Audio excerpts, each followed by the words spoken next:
Hey summoners, make sure you're subscribed to the Mobalytics YouTube channel and hit that bell button, that way you're always up to date and part of our notification squad. Hello summoners and welcome back to the Mobalytics patch 8.16 video tier list. I gotta be honest with you guys, this is one of the most exciting and interesting tier lists of all time for us, and I'll get into and explain why.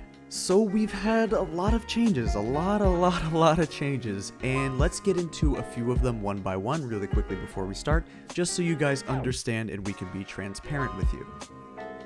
Firstly, and the most basic, honorable mentions have turned into expert picks. For every tier list from now on, each of our 3 experts will pick their own expert pick and give an explanation why it deserves to be there. So this could be something like an up-and-coming pick, which doesn't really have a lot of games of data, however it's something we tried out, we think is really good, and we have a reason for putting it there, or we will think this is a situation where the numbers aren't exactly correct because people are doing the wrong build, taking the wrong items, the wrong runes, something to this nature, so realistically the stats are lying.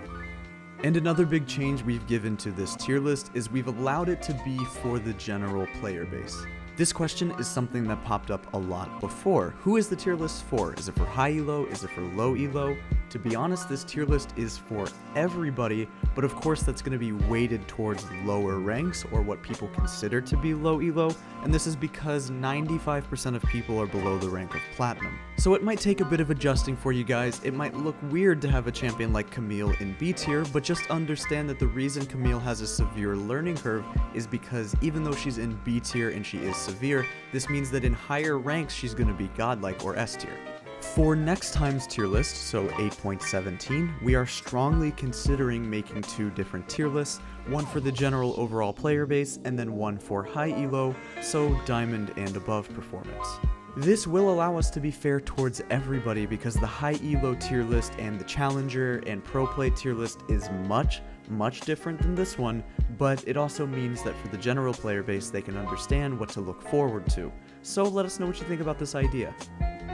Of course, if you have any questions at all about this tier list, and you probably will have a lot, that's perfectly okay. Let us know in the comment section down below, and as always, we will answer them in the tier list Q&A video. Any champion on this list from S to B is going to be a high performing champion. We've been much more strict this time around with where we put them, especially since we only have 3 tiers, so S tier champions are literally the most optimal and best of the best champions to climb with. So our new tier list for climbing should excite you, and anyway, let's get into the list. Starting off on the top side of the map, we've got a few new guys placed all around here, we've got a couple new things in B tier as well, and we still see Quinn in S tier for this role, but she does drop down to A in other roles. The reason Quinn is still going to be S despite receiving nerfs is simply because in top lane she has the best laning phase of them all. The champion is going to auto-win the laning phase versus melee champions, so her range is the most abused here. 2 champions like Garen and Yorick are in S tier not just because they do well in low elo, because they are the gods of gods. They do incredibly well and are very high performers. While it's true that they fall off in higher ranks, and you could look towards something like Kled, Quinn, or Rengar top lane once you start climbing up, because they are so good on the lower elo brackets, they have to be in S tier. In B tier for top lane, we have our very first expert pick, which is coming from me doing Riven. Now, if you know anything about me, you would know that I am a toxic Riven player, but that's not the only reason that I decided to put Riven as my expert pick of the week. I promise just because I play Riven, I won't put her as my expert pick every week. Riven is always A tier, Riven's S tier, but she's actually here for a pretty good reason. Riven is a champion where her win rates and lower ranks may not be 100% indicative of her true power, partly because most Riven players in general right now default a little bit too hard on the Conqueror keystone. Riven actually does pretty well with other keystones, specifically Unsealed Spellbook. However, the Spellbook playstyle is much harder to execute and requires immense skill. Riven mains in higher ranks have also tried out other things such as Electrocute, looking for full lethality setups, but again, these play patterns are harder to make work, which is why so many players default to the easier pages. Moving on into the jungle, we have Shaco, Graves, Jax, and Udyr rocking it in S tier. Taliyah would have been in S tier, however she did receive some nerfs on this patch, which the move speed definitely hurts her jungle.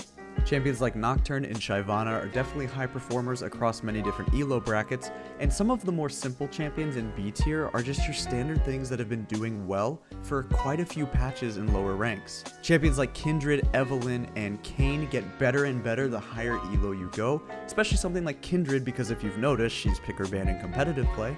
But for most of you guys out there, maybe she just seems a little bit too hard to play, going up there with Evelynn as well. Evelynn and Kindred specifically are gods in high elo. Moving on to the mid lane here, which is one of the most interesting lists we've ever had. I think it's very interesting to look at. What's so unique about mid lane this time around is that it seems mid lane is doing very well with the hard to play champions. Mid lane has the highest average skill ceiling and learning curve that we've had for the rest of the roles. It's no real accident that there are not that many simple to play champions compared to other roles like jungle and top lane, and you have quite a few red and orange champions here in mid. Wukong still finds himself in S tier because he's simply put the best and easiest mid lane assassin to play, and Fizz dropped from S into A tier because he received decent direct nerfs. The other big reason and the thing we need to talk about when it comes to assassins is the Electrocute change. Electrocute, Sudden Impact, Celerity, and Scorch all were nerfed on this patch, and the Sudden Impact and Electrocute became much worse for assassins, whereas the Electrocute change going back towards more like what Thunderlord's Decree was before became better for mages. Not that anybody really takes it, but a champion like Malzahar could start taking Electrocute, and definitely a champion like Vel'Koz becomes much better with this change because you're not really reliant on that burst as much as you are looking for that cooldown buff. But of course, assassins like Fizz or Talon or Zed or Katarina, the champions who want to kill you within one rotation of spells, did get worse with this. We also have Adam's pick of the week, who is a challenger mid lane player, and his pick of the week is Cassiopeia. Cassio had her natural counters in Assassins receiving a nerf, and the new setup with her taking Biscuits and Time Warp Tonic and a Corrupting Potion allows her to lane and trade a lot easier. He thinks that she will probably make a small comeback for solo queue, as her ability to skirmish and impact a fight-heavy meta is very strong. Also, if games start to go slightly longer, her scaling is going to be much better. Lastly, when it comes to mid lane, let's just talk about Akali really quick. Akali is a good champion, and there's no doubt about it because she's being picked and banned in competitive play, yet she still just doesn't have the performance we were expecting considering how good she is. Is she hard to play? Yes. Does she have a high learning curve and a high skill cap? Yes. And is she a brand new champion where there's going to be a lot of noobs playing her?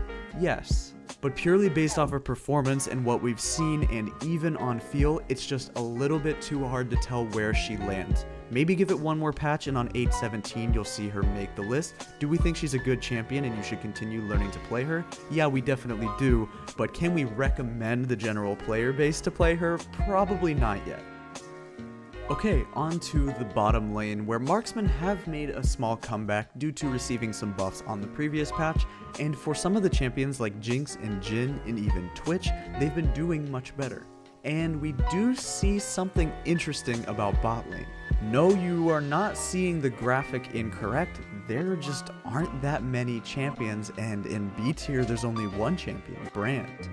This might be hard to soak up and understand, but let me do my best to try to explain why it looks like this.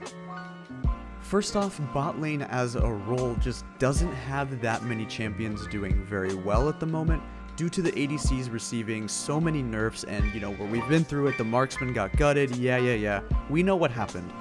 But it still hasn't really recovered for all of the marksmen. The other thing is that marksmen in general just don't have that many champions in total. There's less than 25 or 30 marksman champions as a whole, so historically throughout bot lane there just hasn't been that many champions to pick from in the first place. Bot lane right now, realistically, the role is very top heavy in terms of performance. What this means is that the best of the best for bot lane marksmen, mages, and bruisers are incredibly dominant. Things like Draven, Yasuo, Heimerdinger, Swain, and Misfortune, whereas things that are just okay, like Sivir, Kalista, Caitlyn, or Tristana, are very hard to recommend anybody to climb with. Right now, the role is polarizing, which means that if you aren't an S or A tier champion, you're gonna get clapped, and the best of the best are competitive with one another. Draven, Misfortune, Yasuo, and Heimerdinger are very competitive, and they have a lot of strengths together and against each other. And of course, this does not mean, and it will never mean, that if a champion is not on our tier list, that there's no way you could ever play Caitlyn, there's no way you could ever play Tristana, but realistically what it means is that we can't recommend them for you right now. They just don't have the same performance levels as the rest of the champions. And lastly, for ADC, we have our last expert pick of the week coming from Hewitt, where we're going to be talking about Graves ADC, Graves Marksman, being picked in A tier. Although not necessarily popular, he thinks that Graves ADC has a lot of potential in the solo queue meta. He's an ADC that can hold his own in lane, especially when paired with an aggressive support, but most importantly, he can be self-sufficient against assassins and divers in the mid to late game without the need of appealing support. Graves has never really had problems dealing with Talons and Zeds. The runes that you're going to want to be taking are Precision into Sorcery, with Fleet Footwork, Takedown, Alacrity, and Coup de Grace, looking into Celerity and Gathering Storm, and the build is something like Stormrazor PD into IE, or if you need some sustain, you can get yourself a Death's Dance. Okay, last but not least, moving on to support, where we've really only seen Zyra and Nami across all the different ranks doing well into S tier. A couple things are on the cusp, things like Bard and Zillion, and Alistar, Blitzcrank, and Taric have been doing pretty well in solidifying themselves into A tier. Champions like Rakan and Pyke are really hard to play. They're the hardest supports to play in the game, up there with Bard, and their stats don't lie when they say that low elo players and the general player base is really struggling with them.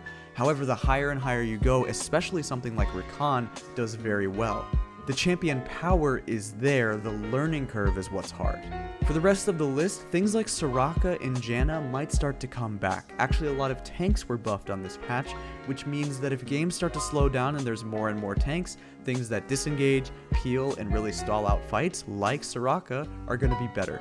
So maybe watch out for a potential meta shift later on where things like Soraka become really, really good.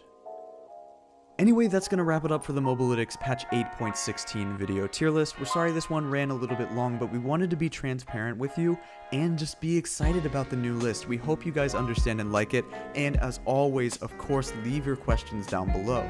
We'll look at them, as always, we'll answer them in next week's tier list Q&A video, so let us know down below. Thank you very much for watching, and please check out the product at mobalytics.gg.